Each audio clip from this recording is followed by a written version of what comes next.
Midwest Whitetail is brought to you by Realtree, Muddy Outdoors, Frigid Forage, Hoyt Archery, Fuse Accessories, Rocket Broadheads, Scott Archery, Redneck Hunting Blinds, Cabela's, Bloodsport Arrows, Trophy Rock, Yeti Coolers, Non-Typical Wildlife Solutions, Quiet Cat, Deer Grow, Icon Cameras, and Nikon. Welcome to Midwest Whitetail. I'm back at that same food plot where I did the episode 2 weeks ago. This is a big and beastie plot that we planted, I'm going to say about 3 weeks ago, maybe a little bit more. I'm going to show you an update on how that's doing. I've got some work to do on the plot. I'm going to spray some plot boost on it, and I've got some chemical mixed in that will kill the grass out. I've got some grass starting to come into it, and that chemical is one called Intensity.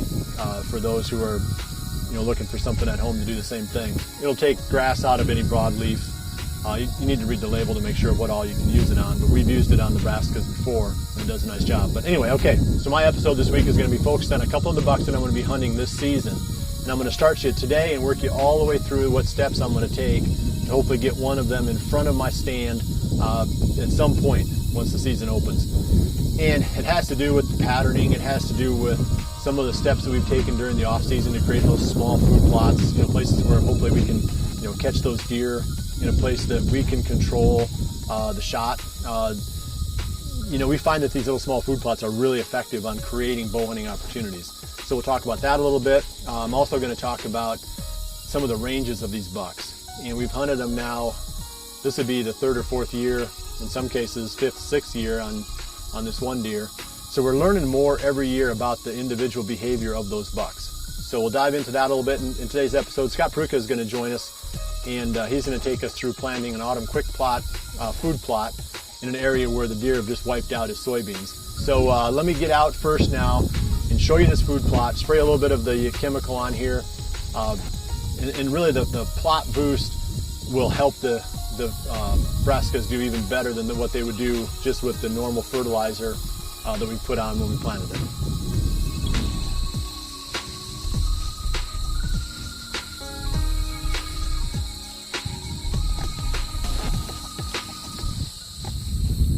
I'm spending a lot of time on this food plot to make it as good as I can, and there's a reason for that.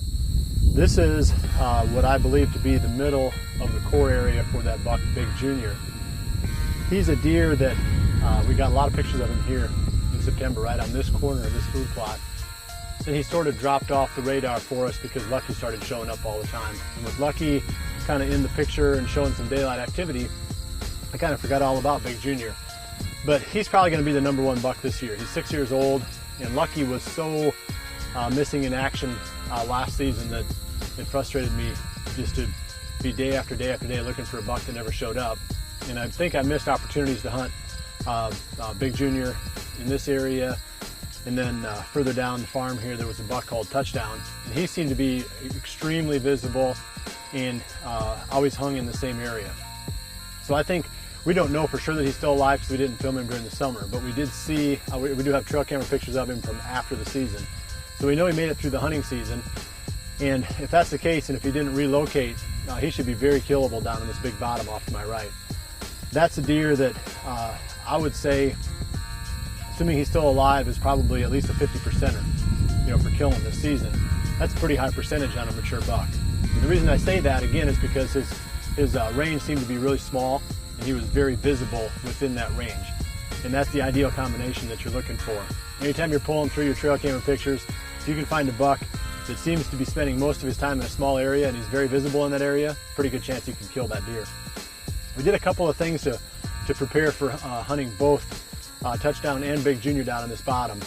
We've got an old, it's a 4-man plot that we created, I think, 2 or 3 years ago. We went in and freshened that up again, replanted it, kind of killed it off and got it back into shape again. The year that I originally planted that, we had a drought and just basically wiped it out. So we had to go in from scratch and get that one set up. That should be a good spot, but it covers a couple of travel routes there that one is the one that Mike Sawyer used to hunt all the time. That was what he called his Old Faithful tree stand. He killed some really nice deer out of that one, including a 8-pointer that Joe scored over 180 inches. So we'll be sort of occupying that spot.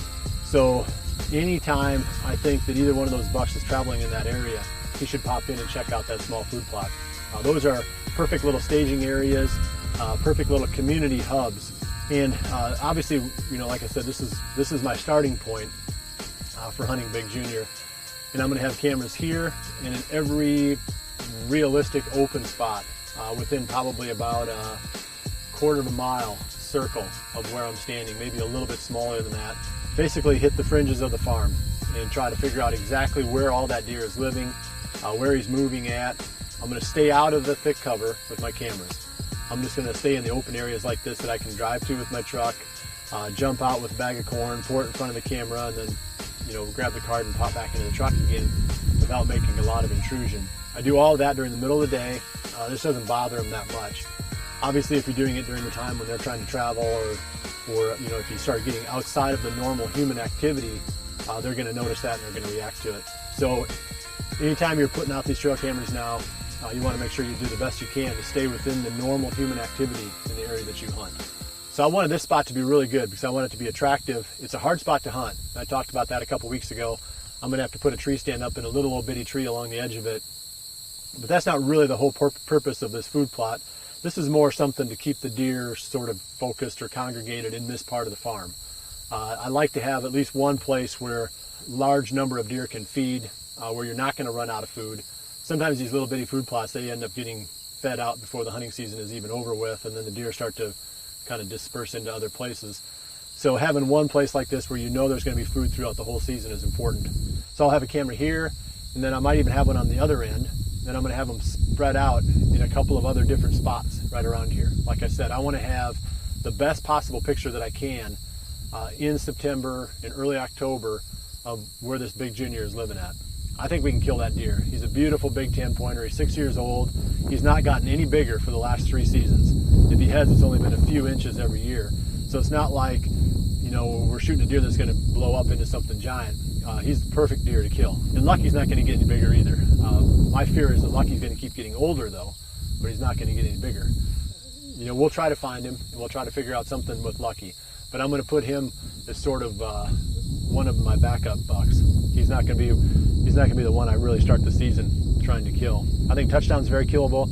I think Big Junior is reasonably killable. We saw him a few times.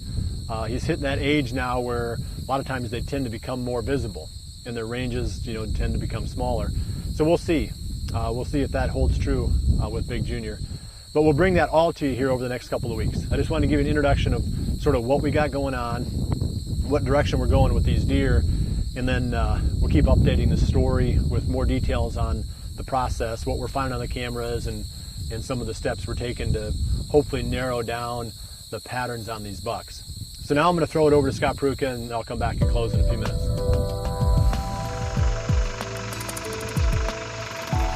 Well, here we are in southern Iowa, September 4th, and we're on my 53-acre farm here that has been one of my favorite spots over the years. I don't know if you can see the redneck line behind me, but that's where we got Cheech out of Waldo.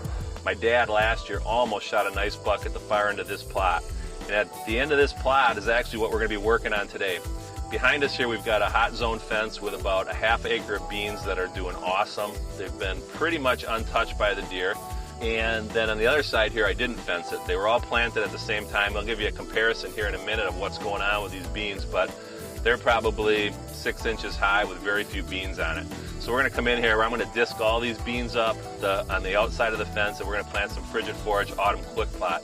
The great thing about that, it's got that rye and oats in it. And what it'll do is it'll put a nice green carpet down here once these beans start to yellow, and hopefully keep the deer here in front of the old redneck blind this fall. Well, we're ready to get to work here. Get a good lather going to sweat in this 94-degree day. Should be perfect, and hopefully we've got a beautiful green carpet for these deer this fall.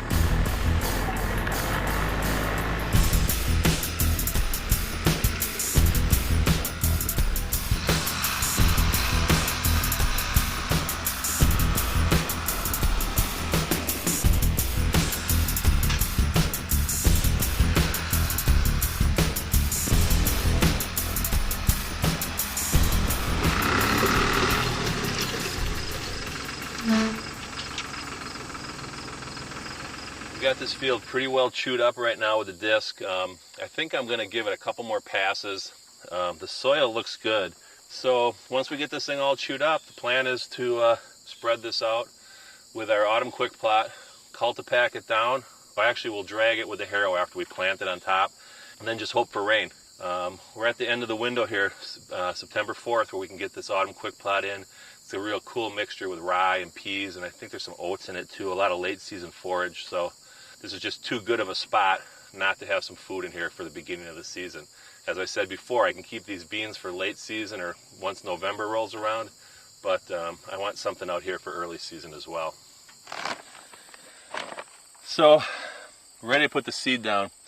25 pounds does 1 acre. I'm guessing what I have behind me here to plant is just a little over half an acre.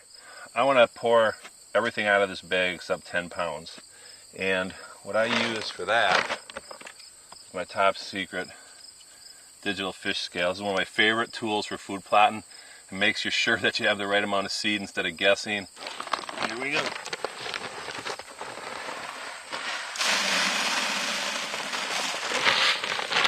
Well, that's not good. How do I get these shut?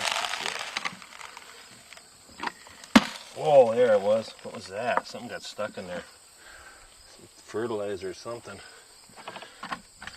Deep breaths. No anger. One with the seed. All right, let's try that again. So, a little over half the bag. Really good now. There we go.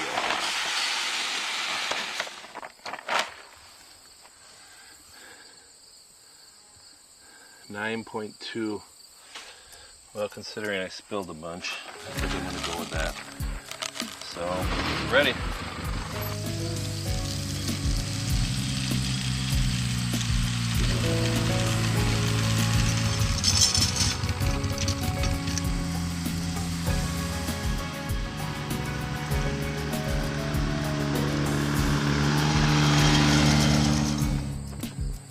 That's a wrap.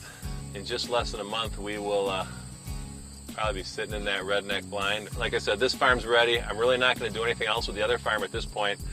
We've got our food plots in. We've got that same hot zone fence over there we hunted late season last year, and that 8-pointer that we almost killed when Carson was filming me. He's back again this year. He's a cool looking deer. He's got great big old main beams that sweep in and up, and he's actually been up on top. I've got him on camera there. I've got him on camera over on the other side of the farm as well. So he's kind of running the same area, and I'll bet if that's a deer that we target, I think he's 5.5 years old, but he didn't really grow a lot. But if that's a deer we target, I will bet that he is the deer we can decoy again this year. That could be a cool thing to do up there on top. So we've got him over there, flat top still running around. He's big and ugly as usual. He's got a split on his brow and stickers on both his twos. That maybe add 4 inches for him, so he's a giant, you know.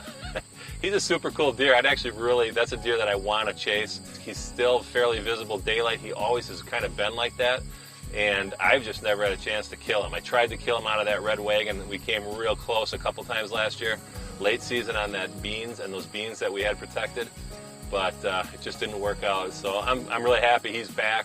He'll be a fun deer to chase. There's another deer that's real visible on the farm this year. I call him Mr. Mom. He's a real crazy 10-pointer, real high and narrow.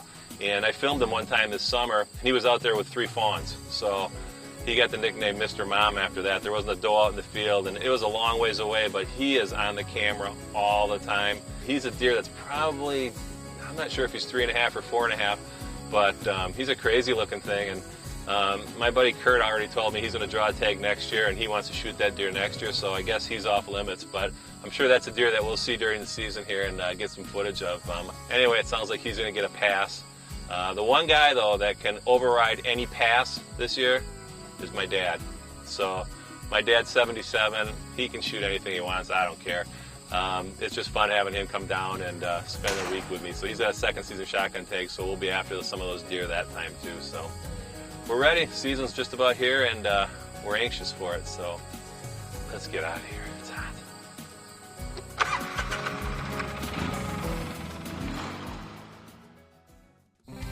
Well, I've done everything I can possibly do to make this big and beastie plot turn into the best one in southern Iowa. It's looking pretty good already. With the combination of, planting it correctly, getting the fertilizer down on it, now spraying it to clean up the grasses, and then spraying the plot boost on it. This one ought to be as well taken care of as anything on the whole farm. So we'll see how attractive it is. I'm sure that we'll be pulling deer into this area, and we'll be taking pictures of them as the season goes on. So I'm getting excited now. The weather finally starting to cool off a little bit. Those 90-degree days didn't feel much like hunting season, but we're starting to see a little bit of cooler temperatures rolling in, and I'm getting out and shooting my bow a lot more now, and the whole season is starting to feel a little bit more real. So every week we're going to play on that theme. The preseason, we're coming to a close on that. We're going to start diving into the serious stuff now on every episode that comes from here on through the entire rest of the hunting season here at Midwest Whitetail. Well, I appreciate you joining us. We'll see you right back here again next week for the next episode of Midwest Whitetail. And remember to always dream big.